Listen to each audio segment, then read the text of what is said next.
NEET paper विवाद में देश की सर्वोच्च अदालत ने बड़ा फैसला सुनाया है। सुप्रीम कोर्ट ने कह दिया है कि नीट की परीक्षा दोबारा नहीं होगी। कोर्ट ने दो टूक कहा कि पेपर लीक के पर्याप्त सबूत नहीं मिले हैं। सुप्रीम कोर्ट ने दोबारा परीक्षा कराने और रिजल्ट रद्द करने की मांग वाली याचिकाओं को खारिज कर दिया। सुप्रीम कोर्ट ने पुष्टि की कि NEET UG 2024 paper leak Patna और हजारीबाग में हुआ। केंद्रीय जांच ब्यूरो आगे की जानकारी उजागर करने के लिए पेपर लीक के मामले में अपनी जांच जारी रखेगा। साथ ही न्यायालय ने काउंसलिंग और अन्य प्रवेश परीक्षाओं को निर्धारित कार्यक्रम के अनुसार जारी रखने की अनुमति दी है, जिसके बाद शिक्षा मंत्री धर्मेंद्र प्रधान ने नीट परीक्षा को लेकर हंगामा काट रहे विपक्ष को आड़े हाथ लिया। धर्मेंद्र प्रधान ने विपक्ष से छात्रों से माफी मांगने की मांग की है।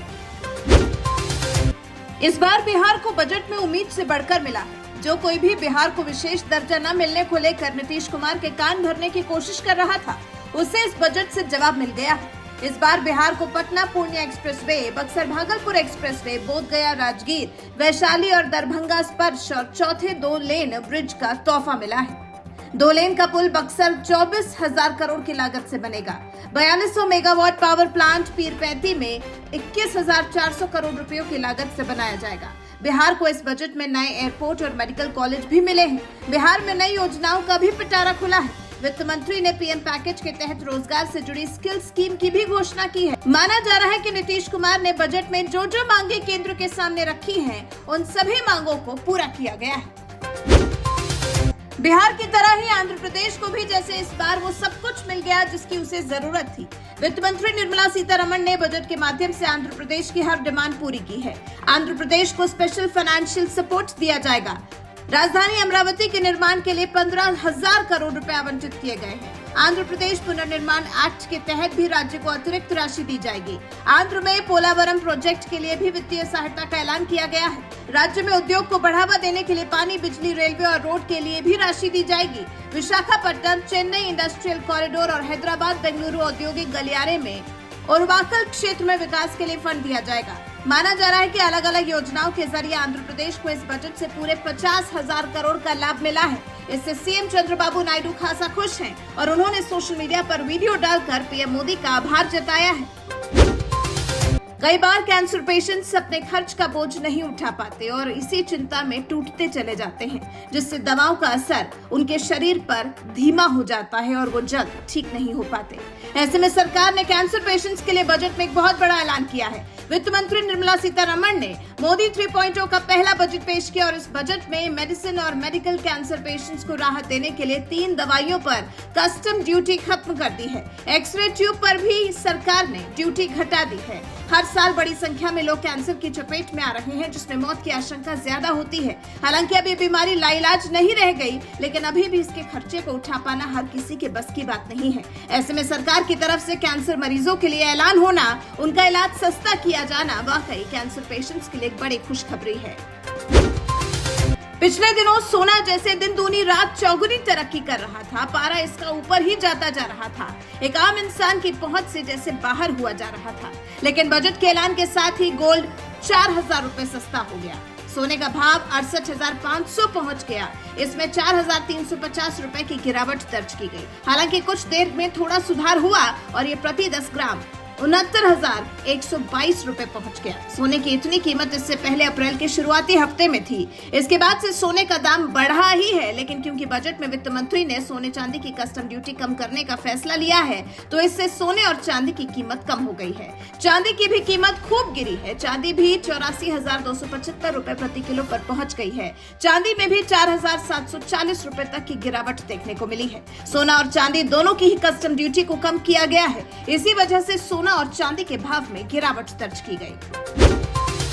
नौकरी हो या पेड इंटर्नशिप या फिर सस्ता लोन ही क्यों ना चाहिए हो किसी युवा को, इसका इंतजाम केंद्र सरकार की तरफ से कर दिया गया है। देश में पिछले कुछ सालों में बेरोजगारी एक बड़ी समस्या के रूप में सामने आई है। आम चुनाव में विपक्षी दलों ने इसे बड़ा मुद्दा भी बनाया था, तो इसी बात को ध्यान में रखते हुए युवाओं के लिए इस साल के बजट में 4.1 करोड़ युवाओं को रोजगार देने की बड़ी तैयारी की गई है। प्रधानमंत्री रोजगार योजनाएं चलाई जाएंगी, स्किलिंग प्रोग्राम चलाए जाएंगे, इंटर्नशिप का भी अच्छा अवसर युवाओं को दिया जाएगा।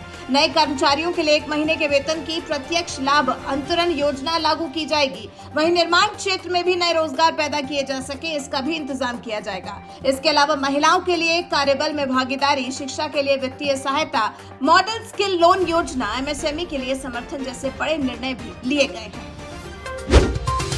लोकसभा चुनाव के लिए विपक्ष ने रोजगार को मुद्दा बनाया था। अब सरकार ने इसी का काट ढूंढ लिया है और रोजगार सृजन पर खासा ध्यान देते हुए कई तरह की योजनाओं का प्रस्ताव रखा है। कौशल विकास के साथ साथ इंटर्नशिप और पहली बार नौकरी पाने वालों को 1 महीने का वेतन सरकार की तरफ से दिए जाने की व्यवस्था किए जाने का वादा किया गया है।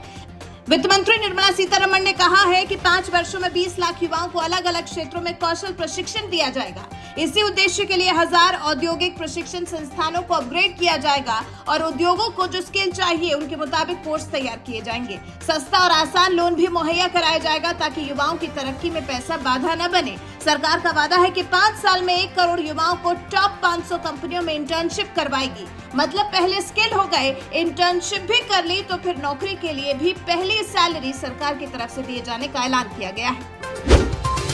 नए बजट में वित्त मंत्री निर्मला सीतारमण ने बड़े बदलाव का ऐलान किया है। स्टैंडर्ड डिडक्शन को 50,000 रुपए से बढ़ाकर 75,000 रुपए कर दिया गया है। वहीं इनकम टैक्स स्लैब में जो बदलाव किया गया है उस हिसाब से 3 लाख रुपए तक की आय पर कोई टैक्स नहीं लगेगा। 3 लाख से 7 लाख की कमाई पर 5%, 7 लाख से 10 लाख तक की कमाई पर 10% और 10 से 12 लाख की कमाई पर 15% टैक्स लगेगा। वित्त मंत्री ने ऑल टैक्स में बेसिक एग्जेम्पशन लिमिट नहीं बढ़ाई। टैक्स रेट में किसी तरह का कोई बदलाव नहीं किया गया है। वित्त मंत्री के अनुसार नए ऐलानों से 4 करोड़ लोगों को नई कर प्रणाली में 17,500 रुपए तक का लाभ होगा। वित्त मंत्री ने पेंशनधारियों के लिए पारिवारिक पेंशन पर कटौती 15,000 रुपए से बढ़ाकर 25,000 रुपए कर दी है। सरकार के इस फैसले से वरिष्ठ नागरिकों को लाभ मिलेगा। वित्त मंत्री निर्मला सीतारमण ने मोदी 3.0 का पहला बजट पेश कर दिया है। वित्त मंत्री के रूप में उन्होंने ये 7वां बजट पेश किया है और इसी के साथ ही वो पहली वित्त मंत्री बन गई हैं जिन्होंने लगातार 7 बार बजट पेश किया है। अब चलिए जानते हैं इस नए बजट में आम जनता के लिए क्या महंगा और क्या सस्ता हुआ है। अमोनियम नाइट्रेट पर कस्टम ड्यूटी 10% बढ़ाई गई। नॉन बायोडिग्रेडेबल प्लास्टिक पर 25% कस्टम ड्यूटी बढ़ाई गई। शेयर बाजार में 1 साल से कम वक्त के लिए किए गए निवेश पर टैक्स 15 से बढ़ाकर 20% किया गया। शेयर बाजार में 1 साल से ज्यादा वक्त के निवेश पर टैक्स 10 से बढ़ाकर 12% किया गया। कुछ खास तरह के टेलीकॉम उपकरणों पर कस्टम ड्यूटी 10 से बढ़ाकर 15% की गई। वहीं इससे अलग दवाइयों और मेडिकल उपकरणों पर कस्टम ड्यूटी घटाने का ऐलान हुआ। कैंसर संबंधी दवाइयों की कीमत कम कर दी गई है। फोन और चार्जर्स पर कस्टम ड्यूटी 15% घटाई जाएगी। फोन भी सस्ते होंगे।